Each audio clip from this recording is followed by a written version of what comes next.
मुस्कान art, मुस्कान art तुम हो ना? उनको पहले पूरा पूरा पूरा बाना हो रहा मैं, हाँ बड़ा करके पूरा बाना। जैसे कि आप लोगों ने वीडियो में देखा होगा तो आप लोगों को समझ में आ ही गया होगा कि मैं क्या दिखाना चाहता हूँ। दरअसल इस वीडियो में पावर स्टार पवन सिंह पूजा पे बैठे हुए हैं। अब पावर स्टार तो है ही, इसलिए पावर स्टार बोल रहा हूँ क्योंकि पावर स्टार के नाम से मशहूर हैं। और आज इनके नई फिल्म काला माटी फिल्म का इवेंट था और मुहूर्त है, इसमें पूजा पे इनको बैठना है पंडित जी के साथ। और नई फिल्म की शुरुआत हो रही है, पूजा पे बैठे हुए हैं, लेकिन क्या है तो पी के पूरा फ्लैट है। और इनके कमेंट भी आ रहे हैं, मैंने जहाँ से मैंने वीडियो लिया है उस वीडियो में कमेंट पढ़िएगा। बहुत सारे इस तरह के वीडियो जो यूट्यूब पे मिलेंगे आपको, कमेंट में आपको पता चल जाएगा जिसमें पवन सिंह बोल रहे हैं। किसी को भी पता चल जाएगा कि पवन सिंह पूरा फुल एकदम टावर में है।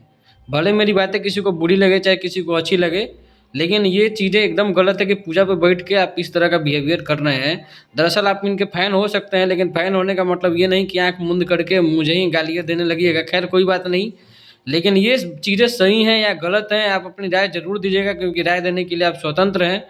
बाकी मुझे जो लगा मैंने सोचा एक वीडियो बना के उनके फैंस तक पहुंचा दूं। वीडियो देखने के लिए थैंक यू।